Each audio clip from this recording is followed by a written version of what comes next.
Radio Kids. Bonjour à tous, je suis Lucas de Saint-Mandali et je vais présenter cette dernière émission avec Carlotta. Bonjour Carlotta. Bonjour Lucas.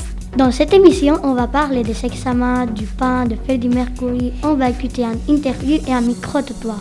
On commence tout de suite avec une devinette. Bonjour Marcos Eduardo.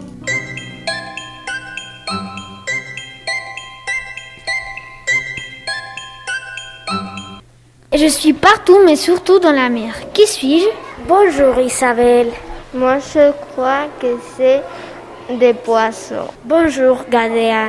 L'air. Bonjour Nicolas. L'eau. Bonjour Rosemary. Bonjour les enfants. Eh bien, l'air, l'oxygène. Bonjour Célia. Je crois que c'est l'eau. Bonjour Manuel. Je crois qu'ils sont les déchets. Bonjour Mara. Et je crois que c'est l'eau. Bonjour Mireille. Je crois que c'est du sable. Bonjour Alvaro. Et je crois que c'est une fourmi. Bonjour Maria. Moi je crois que c'est le sable. Merci les garçons, on écoutera la réponse à la fin de l'émission. Maintenant, on va parler des examens du lycée français. On est au mois de juin et depuis le mois dernier, beaucoup d'élèves du lycée passent des examens. Alors Mara, Vera et Gadea, vous avez voulu en savoir plus sur ces épreuves officielles. Bonjour les filles. Bonjour à tous.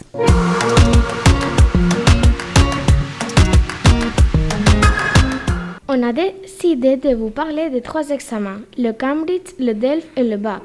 Commençons avec le DELF. Le DELF est un examen français qui sert à évaluer ton niveau de langue française. Nous avons rencontré Dorine. Elle fait passer le DELF aux élèves du lycée. Nous lui avons demandé comment elle les prépare. Selon les niveaux, je présente les différentes épreuves qu'il y a. Donc la compréhension orale, compréhension écrite, expression orale et expression écrite.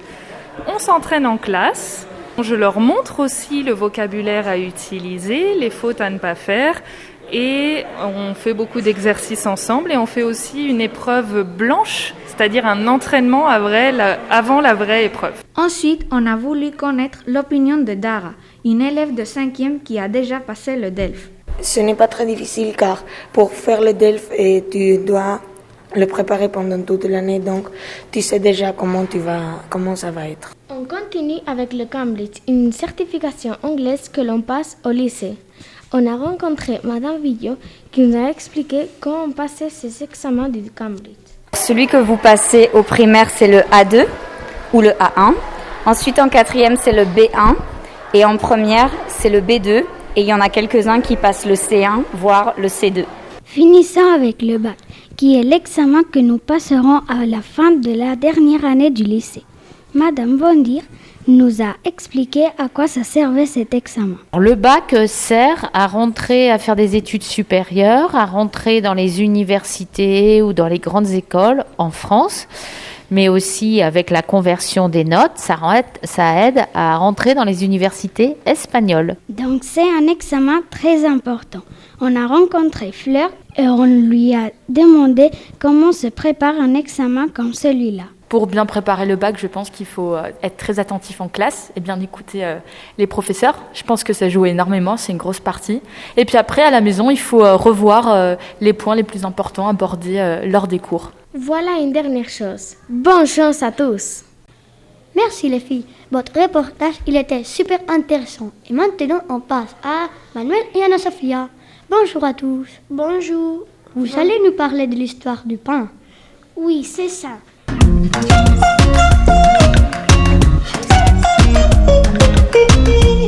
On ne sait pas quand la farine a commencé à être pétriée, mais il existe des preuves archéologiques que déjà à l'époque préhistorique, vers 75 000 avant Jésus-Christ, les graines étaient moulues et mélangées à de l'eau pour former une pâte qui était cuite sous forme de gâteau.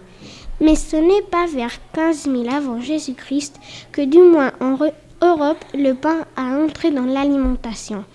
Il n'existe pas d'inventeur unique du pain, car il est possible qu'il ait été découvert par différents groupes de personnes en différents lieux et à différentes époques. Dans la célèbre tombe de Thi, un pharaon datant de 2600 avant Jésus-Christ, on retrouve toutes les opérations des instruments nécessaires à la fabrication du pain. Ce sont également les Égyptiens qui ont été les premiers à utiliser la levure et les premiers à séparer l'enveloppe du blé.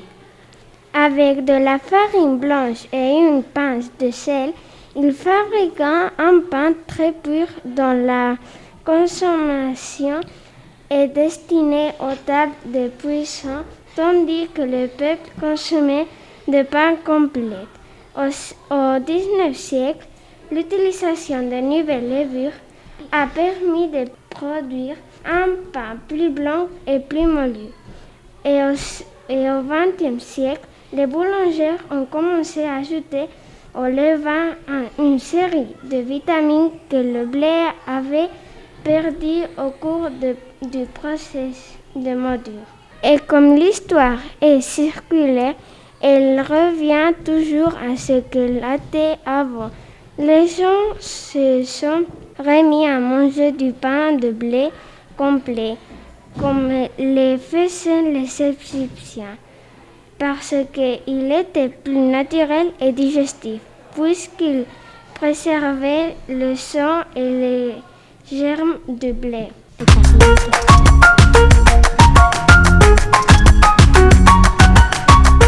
Freddie Mercury est né à Farok Bulsara, Stone Town, Zanzibar, le 5 septembre 1946.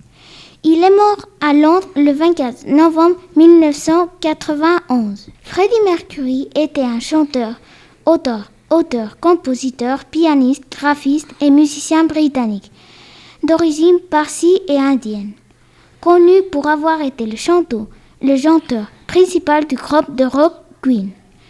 En tant qu'interprète, il a été reconnu pour sa voix puissante et ses mises en scène extravagantes. En tant que l'auteur-compositeur, il a écrit de nombreux tubes de Queen, tels que Killer Queen, Bohemian Rhapsody, Somebody to Love, We Are the Champions, Don't Stop Me Now, Crazy Little Thing Called Love, It's Hard Life. En plus de l'activité avec le groupe, il a lancé dès l'année 80 sa carrière seule, qui l'a emmené à sortir 2 albums.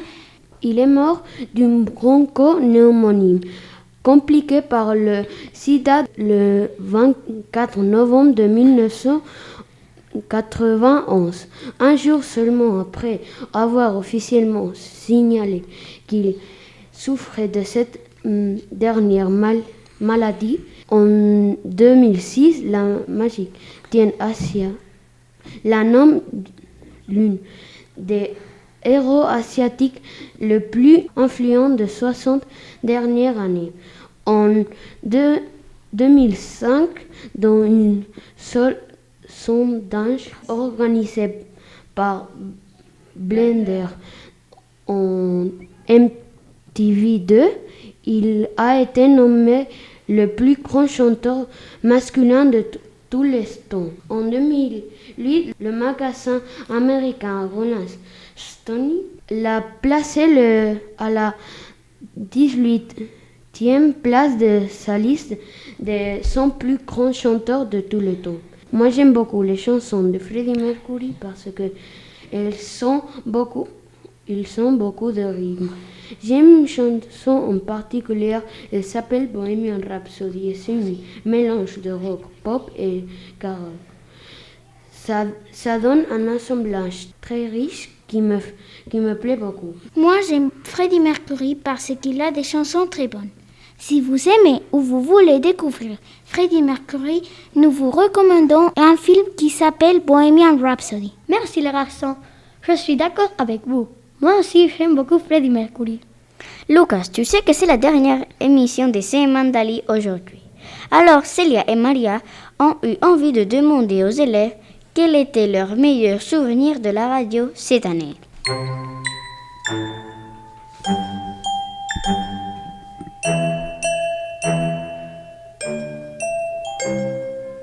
Bonjour Nicolas. Mon meilleur souvenir de la web radio a été quand j'étais technicien. Parce que j'aime être avec les ordinateurs de la web radio. Bonjour Isabelle. Mon meilleur souvenir, c'est quand j'ai inventé une histoire avec mes amis parce que j'étais très contente. Bonjour Mara. Et les choses qu'on faisait avant d'enregistrer, parce que c'était agréable. Bonjour Miguel. Quand j'ai interviewé mon papa, parce que ce sont des questions très intéressantes.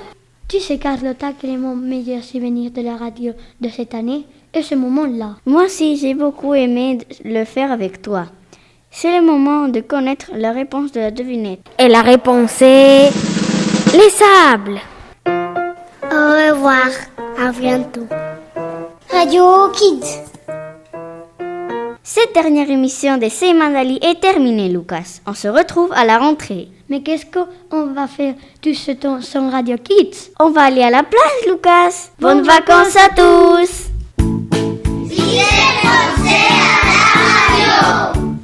Radio Kids.